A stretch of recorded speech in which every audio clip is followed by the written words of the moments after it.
Now, you have said that the government in India has now recognized that this is a once-in-a-100-year calamity. Does that mean that they have suspended all of these mass in-person election rallies? Does that mean that we are getting the kind of leadership in terms of telling the people, here's the way you need to behave now?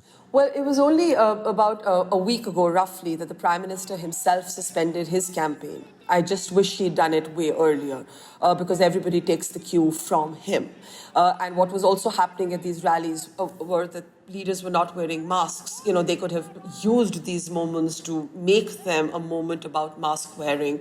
They could have made these rallies with one-seat gaps, even if they were out in the open, and said you will not be allowed in. There were ways to do it if you had to do it. I personally think that these rallies should never have been held.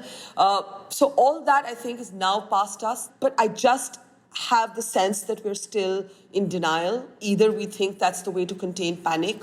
Our health minister, for instance, made a statement saying that India is better equipped to fight COVID in 2021 than 2020. That's simply rubbish. We had India's Solicitor General tell India's Supreme Court that there is no oxygen deficit as of now. That's simply not true. I have just reported from a Gurdwara, that's a place of worship for Sikhs, where the situation is now so bad that this place of worship now has oxygen cylinders at its doors, and it's called an oxygen langar. Langar is the Hindi word for a feast that the Gurdwara normally provides. It's normally food. Now, instead of food, there are cylinders being offered for the elderly who cannot get access to hospital. They drive up in their car, they take a puff of oxygen for about half an hour, they calm themselves down, and then they go back home. This is the situation. It's dystopian. I never thought I would see it in my country.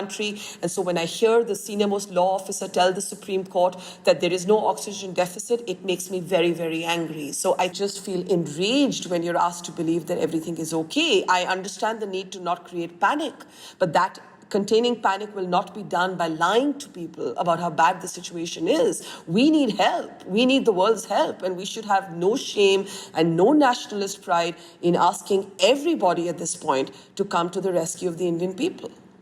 I mean, going through this for your country and for you right now, where are you turning to for some hope?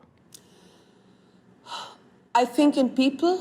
I think the fact that people have come through for each other, that strangers have come through for each other, that whether it's this place of worship that's opened its doors, or it's, you go onto Twitter, and yes, there's a lot of ugliness sometimes on social media, but sometimes you just say, I need help, and some complete stranger will connect you to someone who'll connect you to someone who'll get you a hospital bed. I've personally been trying to do it for as many people as I can. When my father died, I know I got messages from across the world, and what is it about this crisis? It's basically that you feel displaced, you feel scared, you feel alone.